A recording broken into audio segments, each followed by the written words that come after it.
সামনে কথা বলতে এসে নির্বাচনের 3 দিন আগে বড় চমক, ট্রাম্পের সাথে বাংলাদেশের শুল্ক চুক্তি, আড়ালে কি সেন্ট মার্টিন? দর্শক, বাংলাদেশের রাজনীতি এবং অর্থনীতিতে এক বড় ধরনের মোড় ঘুরতে চলেছে। আগামী 12 ফেব্রুয়ারি বাংলাদেশের সাধারণ নির্বাচন, আর ঠিক তার 3 দিন আগে অর্থাৎ 9 ফেব্রুয়ারি ওয়াশিংটনে ডোনাল্ড ট্রাম্প প্রশাসনের সাথে একটি বড় শুল্ক চুক্তি বা ট্যারিফ এগ্রিমেন্ট সই করতে যাচ্ছে বাংলাদেশের অন্তর্বর্তী সরকার। কিন্তু এই চুক্তির আড়ালে কি লুকানো আছে কোনো ভূ রাজনৈতিক সমীকরণ? কেন হঠাৎ নির্বাচনের আগে এই চুক্তি? আমরা পর্যবেক্ষণ করছি, আমরা দেখছি, আর দেখা থেকেই আমাদের প্রশ্ন করা, এবং আমরা প্রশ্ন করতে চাইছি যে ডক্টর ইউনূসের সরকার আজকে প্রায় 1.5 বছর যাবৎ বাংলাদেশের রাষ্ট্র ক্ষমতায় আছে, এবং এটি যে একটা আতাত বিভিন্ন মহল থেকে, এমনকি বিগত যে সরকারটি ছিল সেই সরকার থেকে, বিভিন্ন জায়গা থেকে সমালোচনা আছে যে ডক্টর ইউনূস হচ্ছে একটি আতাতের সরকার, এবং এই আতাতের মূল কেন্দ্র বা মূল জায়গা হচ্ছে সেন্ট মার্টিন। আমার প্রশ্ন, ডক্টর ইউনূস চলে যাচ্ছেন, কিন্তু চলে যাবার আগে 3 দিন আগে, ভোটের 3 দিন আগে, ভোটের 5 দিনের মধ্যে ডক্টর ইউনূস চলে যাবেন, কিন্তু তার সরকারের কেন একটি বিদেশি রাষ্ট্রের সাথে চুক্তি করতে হবে?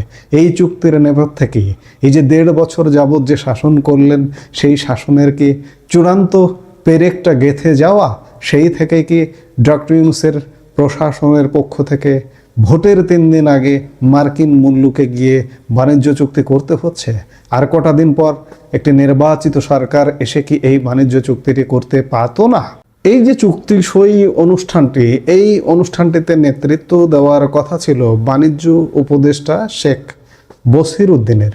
তার শেষ মুহূর্তে সিদ্ধান্তে পরিবর্তন আসে, এবং এখন বাণিজ্য সচিব মাহবুবুর রহমানের নেতৃত্বে একটি প্রতিনিধি দল ওয়াশিংটনে যাচ্ছেন। গত বছর আগস্টে বাংলাদেশের ওপর ট্রাম্প প্রশাসন 20% পাল্টা শুল্ক আরোপের সিদ্ধান্ত নিয়েছিল। সেই সময় থেকে আলোচনা শুরু।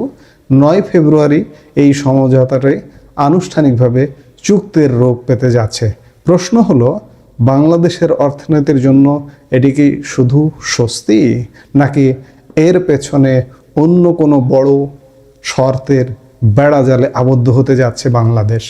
এবার আসি যে সবচেয়ে বিতর্কিত এবং গুরুত্বপূর্ণ আলোচনায়। অনেক বিশেষজ্ঞ মনে করছেন এই শুল্ক চুক্তি আসলে একটি কৌশলী চাল।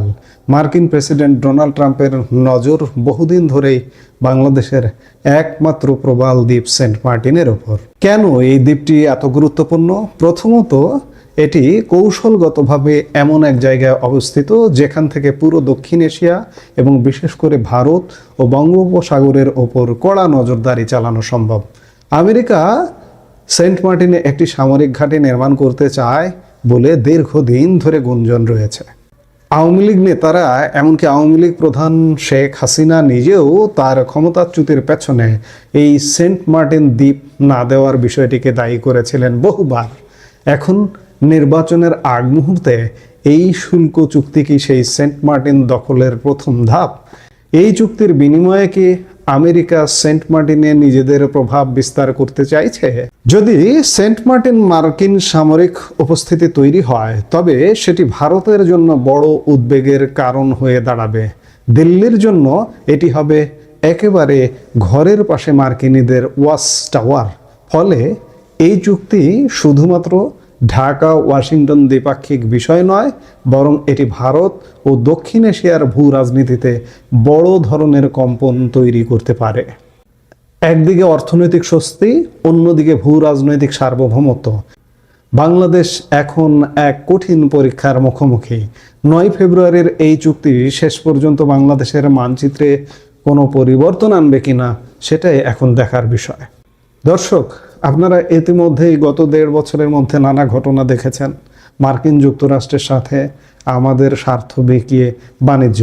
আপনি যদি আমাদের গম ক্রয়ের কথা বলেন, আপনি যদি আমাদের সয়াবিন ওয়েল ক্রয়ের কথা বলেন, কিংবা আপনি যদি বলেন বোয়িং বিমান ক্রয়াদেশ দেওয়ার ঘটনাগুলো, এই ঘটনাগুলো যেন একই সূত্রে গাঁথা, এবং চূড়ান্ত ঘটনা ঘটতে যাচ্ছে সেন্ট মার্টিনকে কেন্দ্র করে। আপনারা ইতিমধ্যেই জানেন বা খেয়াল করেছেন, গত 31শে জানুয়ারির পরে সেন্ট মার্টিনে আর যাবার সুযোগ নেই। সেন্ট মার্টিন আগামী 9 মাসের জন্য নজিরবিহীনভাবে বন্ধ করে দেওয়া হয়েছে। সেন্ট মার্টিনে আসলে কি হচ্ছে, সেন্ট মার্টিন নিয়ে কি হচ্ছে, এই যে মার্কিন বাংলাদেশ যে শুল্ক চুক্তি, এই শুল্ক চুক্তির আড়ালে বড় কিছু আছে? আমরা যে প্রশ্নগুলো করছি, যে সন্দেহগুলো করছি, আপনি খেয়াল করে দেখুন যে এই চুক্তিটা নেতৃত্ব দেওয়ার কথা ছিল বাণিজ্য উপদেষ্টা শেখ বশির উদ্দিনের। তিনি জাপান পর্যন্ত যাচ্ছেন, জাপান থেকে বাণিজ্য সচিবের ওয়াশিংটন ডিসিতে যাওয়ার কথা, কিন্তু বাণিজ্য উপদেষ্টা হঠাৎ করে পিস্টান দিলেন কেন? ভবিষ্যতের কথা চিন্তা করে? বাণিজ্য উপদেষ্টা চাইলেও দেশ ছেড়ে চলে যেতে পারবেন না, বা পালিয়ে যেতে পারবেন না, কিংবা পালিয়ে গেলেও তার এখানে স্থাবর অস্থাবর সম্পত্তি আছে, তিনি একজন ব্যবসায়ী, তার বিশাল শিল্প গ্রুপ আছে। এসব চিন্তা করে ভবিষ্যতের কোনো ভয় থেকে যে এই যে সেন্ট মার্টিন নিয়ে যদি চুক্তিটা হয়, বাণিজ্য উপদেষ্টার সাথে যুক্ত ছিলেন না, বলবেন যে একজন আমলা চুক্তিটা করেছে, এমনটা কি? এরকম নানা প্রশ্ন ঘুরপাক খাচ্ছে। হঠাৎ করে বারবারই প্রশ্নটা আসছে, কেন নির্বাচনের 3 দিন আগে এমন একটি চুক্তি করতে হবে? দর্শক, আমরা আপনার মতামত জানতে চাই। আপনার কি মনে হয়, এই শুল্ক চুক্তি কি সত্যিই বাংলাদেশের জন্য লাভজনক হবে, নাকি সেন্ট মার্টিন নিয়ে কোনো গোপন সমঝোতা চলছে? এসব প্রশ্নের উত্তর আপনার কাছেও খুঁজতে চাই। আপনিও কমেন্ট করে মূল্যবান মতামত দিতে পারেন। এই মুহূর্তে এ পর্যন্তই। সবাই ভালো থাকুন, সুস্থ থাকুন।